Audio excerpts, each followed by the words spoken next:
So Universal Music Group and other record labels are suing an AI startup company that happens to be backed by Amazon and Google. It's called Anthropic, and it's basically a chatbot that is accused of scraping song lyrics from musicians represented by these music labels. And you can prompt it to create a song that's almost exactly like, say, Katy Perry's Roar. So that was one of the examples they put in the lawsuit. Well, the old people that she's killed the old people that she's ruined the lives of will be very upset. You're just going to throw that out there and not explain yourself at all? Oh, Katy Perry is, there's been laws put into place to prevent Katy Perry from ruining the lives of old people. Well, it was it hasn't been signed into law, but it was... We're fake news here. Misinformation. Yes. Yeah. So AI is taking over the music industry, is what it's saying, pretty much. Well, I mean, we already knew that, right? Yeah. We're already listening to AI covers of songs I'm going to be honest right now. To begin with, I love AI. I love the weird, James Hetfield covers of songs. I love the Cartman AI covers of songs. Kanye acoustic covers. I got Mary. I showed Mary like what was the big one? The she does not Friday by she does Call Me Rebecca, Maybe. She's Call Me Maybe Carly Rae Jepsen, and it's Kanye West singing Call Me Maybe. Oh, really? By Carly Rae Jepsen. I remember that one. And there's one where he does Mr. Brightside, and it's because it's him singing acoustic, and it's really funny because it's not him rapping. Right. It's just his voice singing an acoustic song of something. Yeah. And I love it because you're seeing it first with these artists who were already hyper produced. So you can make a decent, good AI cover of Britney Spears singing another song because she's already been so heavily produced in her music that it can sound fake and still sound like her. Does that make sense? Yeah. There's this one where she sings "It's Gonna Be Me" by NSYNC, and it sounds just like her and just like NSYNC at the same time. Because you're already so used to hearing her sound heavily processed. That's crazy. And the trouble's going to be when those songs start charting and actually competing with the real artists. Because Tim and I talked about that last time I was on the Culture Crisis. Culture War. Culture War. Sorry, I'm on Culture Crisis now. Yes, Culture War. But we were talking about how you're going to be you can do it now, but I want to hear Bohemian Rhapsody by Queen, but I want it sung by John Lennon with a string or orchestral arrangement behind it, slowed down to the tempo of 80 or something like that. And boop, there it is. How do you protect that? You can't. It's like they've already been toying with it, like watching Indiana Jones, right? It's like there's Indiana Jones young in the new movie, but that's not that's not Harrison Ford, right? So this likeness, right? It's kind of what the strike is dealing with as well. The number one gap for the Harrison Ford one is his if you watch Temple of Doom, his features were much sharper, and they had to soften his face in the when they do the de-aging. Stuff like that. But with the music, it's going to be indistinguishable at a certain point. It'll get there. That's for sure. I wish I had the one I wanted to share. I forgot to pull it up. The one where they all sing. It's Chester Benningfield, James Hetfield. We would get copyright though. No, because it's not because it's not even a song. Because we played an AI generated version of what was the Lana Del Rey song? I think it was Blue Jeans.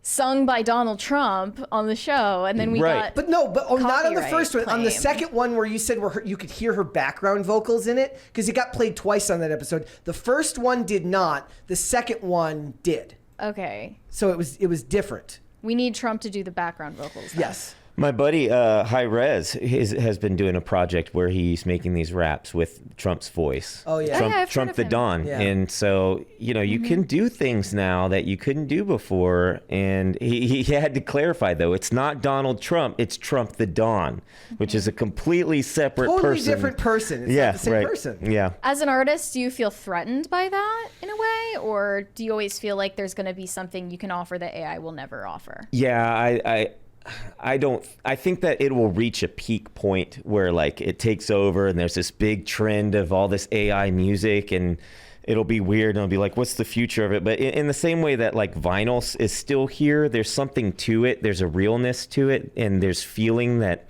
you just can't fake it as a real artist that you can give to people. I think there's something innately that people can, you can tell they're going to always desire it, even if that's the mainstream preference from here on out. There's going to be something there that's missing that people are going to seek out. Like an audiophile seeks out like the best sounding version of a record. They're going to be like, I want to hear the most feeling real version of that song, whatever it may be. Just like how CGI, like you don't know why CGI doesn't appeal to you, but it doesn't. Yeah, right. But also like, I mean, people go out and look for acoustic versions of songs, right, as opposed to just the live studio recording of a song. There'll always be, I think, a market for that. And then also another thing will be like certain types of artists will just find that like the mainstream artists, they will probably be in making overproduced music that will lend itself to being copied by AI, whereas somebody who is making music like with less production, with less over-the-top production, will be harder to replicate and make in work, right? It won't work the same way it does if you take a Drake song and copy it. Right. Yeah, I would be interested to see, like, I've listened to some of like the fake Beatles AI generated things, and like it has the quality of John Lennon's voice, but it's not John Lennon, and you can sort of feel that. And maybe they'll master that over time or something like that. But the Cartman ones are all dead on. Just all the ones with Cartman singing a song are all dead on. Yeah, but see, Cartman's not like a real character, so you don't feel connected to it. But there's always going to be this thing in that's like, well, I know that's not really them. So you can't play Cartman covering Evanescence at your wedding. You totally can. You can play Cartman covering My Heart Will Go On at your wedding. You absolutely can. Are you going to? Yes. Now I'm first dance. Now I am. Okay, yes. good. There's a $20 one here from Daniel. Says the Daily Wire came chew bubble gum and pee in Disney's coffee, and they're all out of bubble gum. Well, okay, that's a little bit different than kicking ass and chewing bubble gum, but peeing in their coffee is, that works. Okay, that works. Maybe seen they live. I think these things will continue up. I think it'll create a niche market, but I'm of this same opinion when it comes to movies, where I'm like, people have talked about this concept that what'll happen is like, you'll just be able to make choose your own adventure movies and cast like whoever you want to cast, you can have them in the movie. I'm like, yeah, but then you miss out on the joy of being like, I didn't think this person would work in this role, but this guy ends up being really, really good in it. And there is something intrinsic about the joy of discovering something that was made, as opposed to something that, like, first of all, I don't want to come home from work and have to build a movie on some platform. Of all, it's too much work. I don't like the idea of having to make my own movie to watch at home is just exhausting to think about. I don't want to deal with that level of thought. People already can't do it. And second of all, like, it's very narcissistic. Like, why do you, it's just still a part of this instant gratification culture where we believe we should have everything we want at a moment's notice upon request, and all of it should be up to our standards instead of giving an actual artistic output a chance. And the chance to fail sometimes, but the beauty is when it fails a bunch, when it really works, it really works. Look, I've watched I had to make a list. I was trying to make a list of like 10 movies that I've liked this year, and I just got to 9. But like the ones I liked, and like that I like when I would get to like 2. When Twisted when the Twisted Metal show came up on Peacock, I was like live tweeting like all the stuff in it that I really liked because it spoke to me in a way that I really enjoyed. I don't want to give that up just because I can then create the perfect show. So then the perfect show that you make never exceeds your expectations. That's kind of disgusting. We just got a $20 one. Sorry to interrupt. Pat the plumber said my fingers were sucked into an escalator when I was 6. Thanks for the reminder, guys. Happy to help, my friend. Happy to help. Okay. Also, let's face it, like they talk about like when you get home from work and you try to put on Netflix, you're like, you make your food, you spend 20 minutes trying to find something to watch and you just end up scrolling most of the time anyways. Like it's hard enough. Do you think that the AI technology will eventually get to a point where you just walk in and you're like, play something I'd like, and then it just, you don't even like y'all are describing things, right? Like, oh, play this movie, that, like I was talking about that song a minute ago, but I feel like where it will get to is a point where you don't even have to think. You just say the word play and it'll match your mood or something really creepy I don't like want that. I don't want a machine to know me that right. way. But I think that's what they're working towards. I mean, they have people I don't want a like machine to control my dishwasher or Right. my electricity. Most phones still can't autocorrect ducking to, you know, Right. you know what I mean? Like, Right. it still gets that wrong. What even is ducking? But What also, is like, that? I was typing my thing last night about Shonda Rhimes making this movie, and I put Grey's. And like my phone didn't know to put anatomy. If my phone doesn't know to put Grey's Anatomy after Shonda Rhimes, then it's a long way off of knowing exactly what I'm feeling and wanting. Yeah, I don't know. There's probably a lot behind the scenes that's in the works because we know our phones are listening to us. Like I mentioned, we're watching Dick Van Dyke at home, and all of a sudden on Instagram, It's giving you that it's content. showing, hey, win something Dick Van Dyke. And I'm like, wow. Like, out of all the things, really, I've never seen. People have tested it out. If you Yeah. say certain keywords around your phone and it's running Facebook or Instagram, you're gonna start seeing ads for that. It's not a secret. You just got an ad for Ozempic on Twitter. I felt called out, like it was Were saying you I was like fat. talking about Ozempic near your phone? We've talked about it on the show before, but now I just feel like my phone was calling me fat. Yeah. That's not very nice. That's And it's very also rude. advertising mattresses to you. Yes. So maybe it senses that you have sleep problems. I do have sleep problems, but I don't think it could know that. I will say they always make fun of the fact that like the last thing you want to do is ever Google like a mid-level purchase. Like if you ever like want to buy a lawnmower, you're going to see nothing but lawnmower ads Right. for the next 8 months. Yeah. Like you will see nothing but riding, and it's going to try to upsell you. You're like, look, I just like a push mower. They're like, yes, but this Toro is going for just $200 more dollars, and then you're going to get the links to Amazon, and you're going to the links to Home Depot. You'll never win with that stuff. You're never going to win with that stuff. And I mean, but that's the price of being connected in the digital age. Unfortunately, you can't really get away with it. Now I'm mad at my phone. I wasn't mad at my phone before for the Ozempic ad. But that was on Twitter, or that was on X. So is that like, are those ads targeted on X? I have no idea.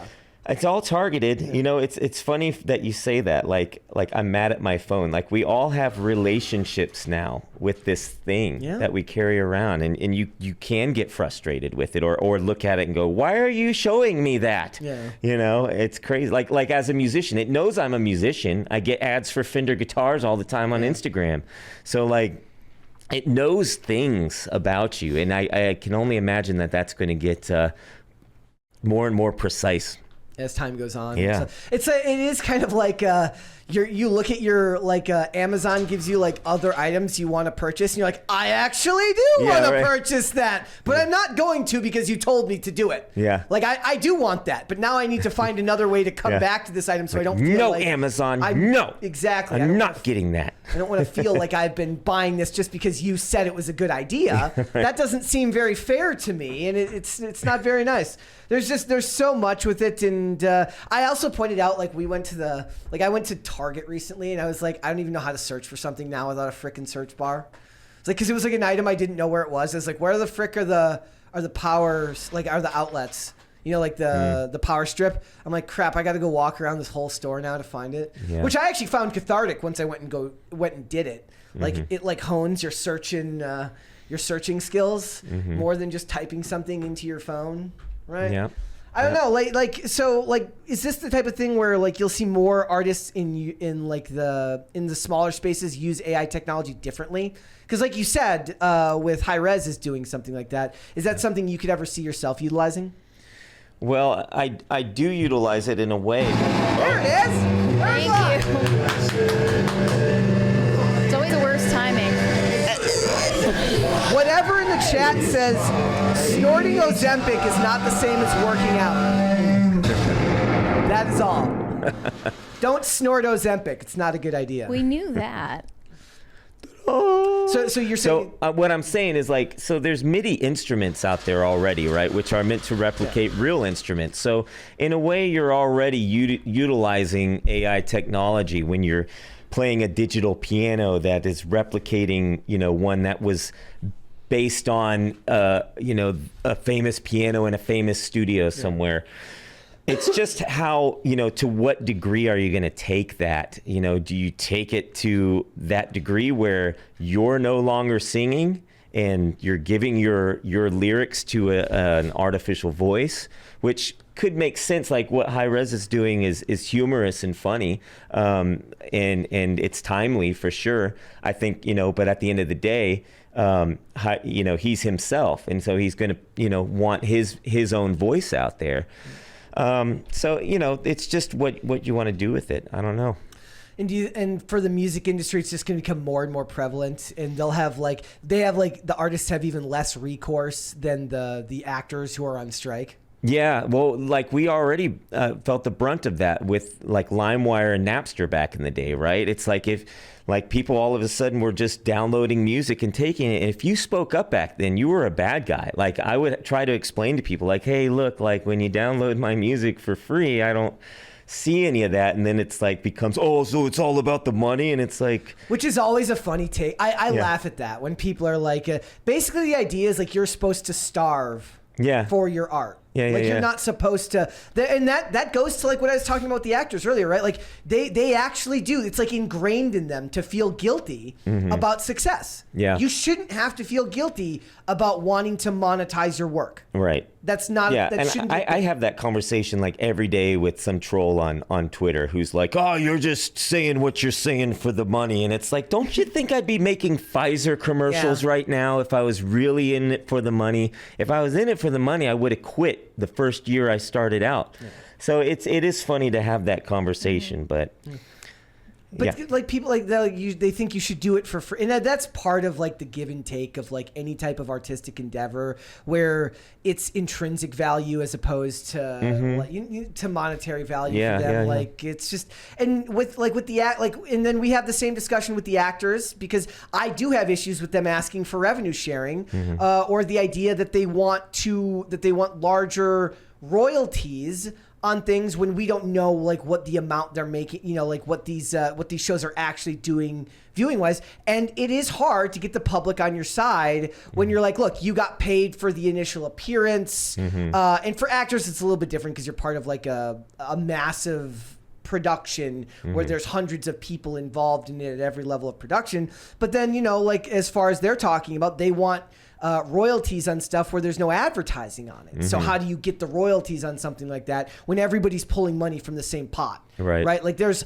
thousands of shows on these streaming platforms and only a fair few of them actually do really, really well. Yeah, it's hard. I mean, once you reach a certain level, it crosses a line. I was having lunch with a guy named Greg Camp, who's from the band Smash Mouth, he wrote those big songs we all know. Well, he was at a Hot Topic and saw some Smash Mouth merchandise, and he was like, I don't get paid for this. Like, how did it get to this point? And so it's interesting hearing those stories. It's what you sign one contract, but then like somehow the business side takes hold, and then it's you're Taylor Swift and people are bootlegging shirts outside your concerts or something. I don't know. And also, like they've probably done better these days with the implementation of streaming, like to get people to listen to music in a more official manner. Like I feel like maybe people downloaded music,